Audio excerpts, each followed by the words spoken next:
Plus two public എക്സാമിന് തയ്യാറെടുക്കുന്നവരാണോ നിങ്ങൾ? Plus ടുവിന് ശേഷം പാരാമെഡിക്കൽ കോഴ്സ് ചെയ്യാൻ ആഗ്രഹിക്കുന്നവരാണോ നിങ്ങൾ? എങ്കിൽ ഈ വീഡിയോ നിർബന്ധമായും കാണുക. പ്ലസ് ടുവിന് ശേഷം ചെയ്യാൻ കഴിയുന്ന പാരാമെഡിക്കൽ കോഴ്സുകൾ ഏതൊക്കെയാണ് നമുക്ക് നോക്കാം. BSc nursing, BSc dialysis technology, BSc optometry, BSc medical laboratory, BSc nuclear medicine technology, BSc perfusion technology, bachelor of audiology and speech language pathology, bachelor of cardiovascular technology, bachelor of medical imaging technology, bachelor of neuro technology, bachelor of occupational therapy, Bachelor of Physiotherapy, Bachelor of Radiotherapy Technology, BSc Medical Biochemistry, Prosthetics and Orthotics. ഇത്രയും കോഴ്സുകളാണ് plus ടുവിന് ശേഷം ചെയ്യാൻ കഴിയുന്ന paramedical കോഴ്സുകൾ. കേരളത്തിനകത്തും പുറത്തും വിദേശ രാജ്യങ്ങളിലും ഒരുപാട് തൊഴിൽ സാധ്യതകളുള്ളതും ഉയർന്ന സാലറി ഉള്ളതും ജോലിയോടുള്ള താല്പര്യവും കണക്കിലെടുത്ത് ഒരുപാട് പേർ സെലക്ട് ചെയ്യുന്ന കോഴ്സാണ് BSc നഴ്സിംഗ്. ആ BSc നഴ്സിംഗ് കേരളത്തിന് പുറത്തും വിദേശ രാജ്യങ്ങളിലും നമുക്ക് ചെയ്യാൻ കഴിയുന്നതാണ്. ഇന്ന് നമ്മൾ കേരളത്തിൽ BSc നഴ്സിംഗിന് എങ്ങനെ അഡ്മിഷൻ കിട്ടും എന്നാണ് പരിശോധിക്കുന്നത്. അതായത് UGC NMC അംഗീകൃതമായ Kerala university of health science അഥവാ കുഹസിന് കീഴിൽ ഏകദേശം 155 കോളേജുകളാണ് നിലവിലുള്ളത്. ഈ 155 കോളേജുകളിലായിട്ട് 9200 സീറ്റുകളാണ് BSc നഴ്സിംഗിന് വേണ്ടി മാറ്റിവെച്ചിരിക്കുന്നത്. അതായത് 14ഓളം കോളേജ് ഗവൺമെന്റ് കോളേജാണ്, ബാക്കിയുള്ള 141 കോളേജ് സെൽഫ് ഫിനാൻസിങ് കോളേജുകളാണ്. ഈ 14 ഗവൺമെന്റ് കോളേജുകളിലേക്കും മെറിറ്റ് അടിസ്ഥാനത്തിലാണ് അഡ്മിഷൻ ലഭിക്കുന്നത്. എന്നാൽ സെൽഫ് ഫിനാൻസിങ് കോളേജിൽ 50% സീറ്റ് മെറിറ്റ് അടിസ്ഥാനത്തിലും ബാക്കിയുള്ള 50% സീറ്റ് മാനേജ്മെന്റ് കോട്ടയിലുമാണ് നൽകുന്നത്. എല്ലാ അഡ്മിഷനും നടക്കുന്നത് LBS വഴിയാണെന്ന് കൂടെ ഞാൻ ഓർമ്മിപ്പിക്കുകയാണ്. 17നും 35നും ഇടയിൽ പ്രായമുള്ളതും അതോടൊപ്പം തന്നെ പ്ലസ് ടുവിന് ഫിസിക്സ്, കെമിസ്ട്രി, ബയോളജി എന്നീ വിഷയങ്ങൾക്ക് 50% കൂടുതൽ മാർക്കുള്ളവർക്കുമാണ് BSc നഴ്സിംഗിന് LBS വഴി അഡ്മിഷൻ ലഭിക്കുന്നത്. 50% എന്ന് യോഗ്യതയായി കണക്കാക്കുന്നുണ്ടെങ്കിലും 95% മുകളിൽ മാർക്കുള്ളവർക്ക് മാത്രമേ BSc നഴ്സിംഗിന് അഡ്മിഷൻ ലഭിച്ചിട്ടുള്ളൂ. പ്ലസ് ടുവിന് ഫിസിക്സ്, കെമിസ്ട്രി, ബയോളജി എന്നീ വിഷയങ്ങൾക്ക് കിട്ടിയ മാർക്ക് 100ലേക്ക് കൺവേർട്ട് ചെയ്ത് ഇൻഡെക്സ് മാർക്ക് കണ്ടെത്തുക എന്നതാണ് LBS വഴിയുള്ള അലോട്ട്മെന്റിന്റെ ആദ്യ പടി. അതായത് കുറച്ചുകൂടെ വ്യക്തമായിട്ട് പറയുകയാണെങ്കിൽ, നിങ്ങൾക്ക് ഫിസിക്സിന് കിട്ടിയ മാർക്ക് 120 കൊണ്ട് ഡിവൈഡ് ചെയ്ത് 100നെ കൊണ്ട് മൾട്ടിപ്ലൈ ചെയ്യുന്നു. അതോടൊപ്പം തന്നെ കെമിസ്ട്രിയുടെ മാർക്കും ബയോളജിയുടെ മാർക്കും ഈ 3 മാർക്കും 120നെ കൊണ്ട് ഡിവൈഡ് ചെയ്ത് 100നെ കൊണ്ട് മൾട്ടിപ്ലൈ ചെയ്ത് കഴിഞ്ഞാൽ നിങ്ങൾക്ക് കിട്ടുന്ന ടോട്ടൽ മാർക്കിനെയാണ് നമ്മൾ എന്ത് വിളിക്കുക? ഇൻഡെക്സ് മാർക്ക് എന്ന് വിളിക്കുക. ഈ ഇൻഡെക്സ് മാർക്കിനെ അടിസ്ഥാനപ്പെടുത്തിക്കൊണ്ടായിരിക്കും കേരളത്തിൽ LBS വഴി BSc നഴ്സിംഗിന് അഡ്മിഷൻ ലഭിക്കുന്നത്. ഇനി നമുക്ക് കേരളത്തിലെ ഗവൺമെന്റ് കോളേജിൽ എത്ര ഇൻഡെക്സ് മാർക്ക് ലഭിച്ച വിദ്യാർത്ഥികൾക്കാണ് അഡ്മിഷൻ ലഭിച്ചത് നോക്കാം. കാറ്റഗറി തരംതിരിച്ചുള്ള പരിശോധനയാണ്. നമുക്കൊന്ന് പരിശോധിച്ച് നോക്കാം. സ്റ്റേറ്റ് മെറിറ്റ് അഥവാ SM കാറ്റഗറിയിൽപ്പെട്ട സ്റ്റേറ്റ് മെറിറ്റിൽപ്പെട്ട 299.17 മാർക്ക് ലഭിച്ച വിദ്യാർത്ഥിക്കാണ് അഡ്മിഷൻ ലഭിച്ചത്. ഞാൻ വീണ്ടും ആവർത്തിക്കുകയാണ്, ഏകദേശം 100% മാർക്ക് വാങ്ങിയ കുട്ടികൾക്ക് മാത്രമേ എന്ത് ലഭിക്കുന്നുള്ളൂ? അഡ്മിഷൻ ലഭിക്കുന്നുള്ളൂ. അതാണ് ഞാൻ പറഞ്ഞു വരുന്ന വസ്തുത. അതേപോലെ തന്നെ ഈഴവ കാറ്റഗറിയിൽപ്പെട്ട 299.17 മാർക്ക് ലഭിച്ച ഇൻഡെക്സ് മാർക്കാണ്. ഇവിടെ ഇൻഡെക്സ് മാർക്കിന്റെ കാര്യമാണ് പറയുന്നത്. 299.17 മാർക്ക് ഇൻഡെക്സ് മാർക്ക് ലഭിച്ച വിദ്യാർത്ഥിക്കാണ് ഈഴവ കാറ്റഗറിയിൽ BSc നഴ്സിംഗിന് കേരളത്തിൽ ഗവൺമെന്റ് കോളേജിൽ അഡ്മിഷൻ കിട്ടിയത്. അതോടൊപ്പം തന്നെ എക്കണോമിക് B കാറ്റഗറി എടുത്ത് പരിശോധിച്ചാൽ അവിടെയും 299.17 മാർക്ക് ലഭിച്ച വിദ്യാർത്ഥിക്കാണ് അഡ്മിഷൻ ലഭിച്ചത്.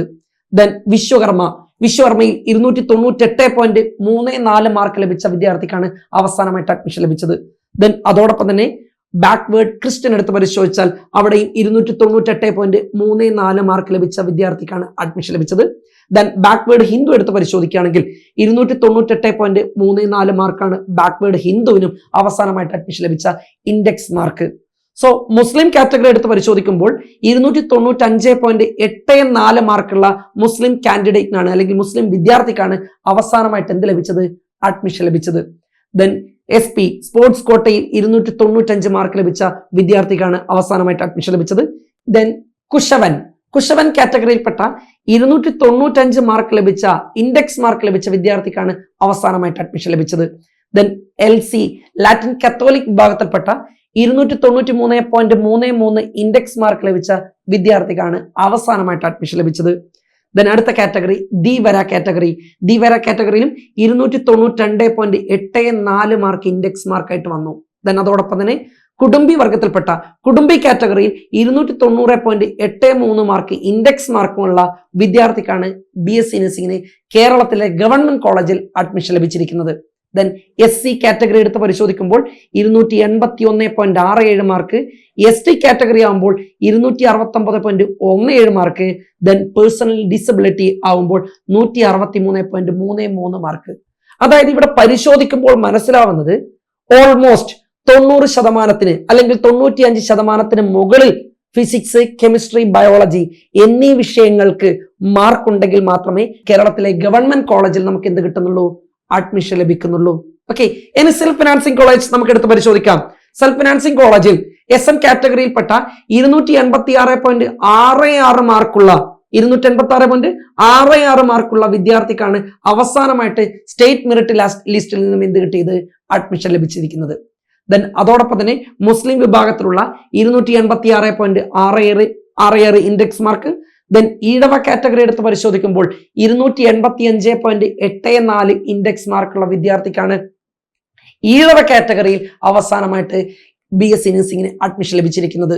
ദെൻ ബാക്ക്വേർഡ് ഹിന്ദു എടുത്ത് പരിശോധിക്കുമ്പോൾ വീണ്ടും 285.83 മാർക്ക് ബാക്ക്വേർഡ് ഹിന്ദു വിദ്യാർത്ഥിക്ക് അവസാനമായിട്ട് BSc നഴ്സിംഗിന്റെ മാർക്ക് ലഭിച്ചിരിക്കുന്നത് അല്ലെങ്കിൽ BSc നഴ്സിംഗിന് അഡ്മിഷൻ ലഭിച്ചിരിക്കുന്നത് 285.83 മാർക്കുള്ള വിദ്യാർത്ഥിക്കാണ്. ദെൻ ബാക്ക്വേർഡ് ക്രിസ്ത്യൻ എടുത്ത് പരിശോധിക്കുമ്പോൾ 283.34 മാർക്ക് ഇൻഡെക്സ് മാർക്കുള്ള വിദ്യാർത്ഥിക്കാണ് അവസാനമായിട്ട് BSc നഴ്സിംഗിന് വേണ്ടി അഡ്മിഷൻ ലഭിച്ചത്.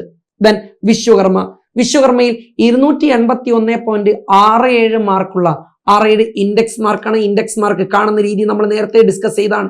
ഇൻഡെക്സ് മാർക്കുള്ള വിദ്യാർത്ഥിക്കാണ് എന്ത് ലഭിച്ചിരിക്കുന്നത്? BSc നഴ്സിംഗിന് വേണ്ടി അഡ്മിഷൻ ലഭിച്ചിരിക്കുന്നത്. ദെൻ ലാറ്റിൻ കത്തോലിക് ആണെങ്കിൽ അത് 280 മാറി. ദെൻ അതോടൊപ്പം തന്നെ അടുത്ത ധീവര കാറ്റഗറിക്ക് എടുത്ത് പരിശോധിക്കുമ്പോൾ 272.5 മാർക്ക് ഇൻഡെക്സ് മാർക്കുള്ള വിദ്യാർത്ഥിക്കാണ് എന്ത് ലഭിച്ചിരിക്കുന്നത്? BSc നഴ്സിംഗിന് സെൽഫ് ഫിനാൻസിംഗ് കോളേജിൽ കേരളത്തിൽ അഡ്മിഷൻ ലഭിച്ചിരിക്കുന്നത്. ദെൻ അതേപോലെ തന്നെ SC കാറ്റഗറി ആണെങ്കിൽ 269.16 മാർക്കാണ് SC കാറ്റഗറിക്ക് ലഭിച്ചിരിക്കുന്നത്. അല്ലെങ്കിൽ SC കാറ്റഗറിയിൽപ്പെട്ട വിദ്യാർത്ഥിക്ക് BSc നഴ്സിംഗിന് അഡ്മിഷൻ ലഭിച്ചപ്പോൾ ആ വിദ്യാർത്ഥിയുടെ മാർക്ക് എത്രയായിരുന്നു? 269.16 ആയിരുന്നു. ദെൻ KN കുശവൻ കാറ്റഗറിയിൽപ്പെട്ട 264.17 മാർക്ക് ലഭിച്ച വിദ്യാർത്ഥിക്കാണ് BSc നഴ്സിംഗിന് അവസാനമായിട്ട് അഡ്മിഷൻ ലഭിച്ചത്. ദെൻ അതേപോലെ തന്നെ NRI 250.83 മാർക്കും, KU കുടുംബിക്ക് 240.84 മാർക്കും, അതേപോലെ തന്നെ ST 209.17 മാർക്കുമാണ് BSc നഴ്സിംഗിന് അവസാനമായിട്ട് അഡ്മിഷൻ ലഭിച്ച ഇൻഡെക്സ് മാർക്കുകൾ. ഞാൻ ഈ ഇൻഡെക്സ് മാർക്ക് നിങ്ങൾക്ക് മുന്നിൽ പരിചയപ്പെടുത്തി തന്നത് നിങ്ങൾ ഇപ്പോഴേ മനസ്സിലാക്കണം. BSc നഴ്സിംഗിന് അഡ്മിഷൻ ലഭിക്കണം എന്നുണ്ടെങ്കിൽ ഓൾമോസ്റ്റ് 95% അല്ലെങ്കിൽ 90% മുകളിൽ നിർബന്ധമായിട്ട് മാർക്ക് വേണം. 95% മുകളിൽ മാർക്കുള്ള വിദ്യാർത്ഥികൾക്ക് മാത്രമേ കേരളത്തിൽ അത് ഗവൺമെന്റ് കോളേജ് ആണെങ്കിലും സെൽഫ് ഫിനാൻസിംഗ് കോളേജിലാണെങ്കിലും അഡ്മിഷൻ ലഭിക്കുകയുള്ളൂ. BSc നഴ്സിംഗിനെ കുറിച്ച് കൂടുതൽ അറിയാനും അതേപോലെ തന്നെ കേരളത്തിന് പുറത്തുള്ള BSc നഴ്സിംഗിനെ കുറിച്ചും മറ്റ് കോഴ്സുകളെ കുറിച്ചും കൂടുതൽ അറിയാൻ വേണ്ടി നിങ്ങൾക്ക് കമന്റ് ചെയ്യാം. അതോടൊപ്പം തന്നെ ഈ ചാനൽ സബ്സ്ക്രൈബ് ചെയ്യാം.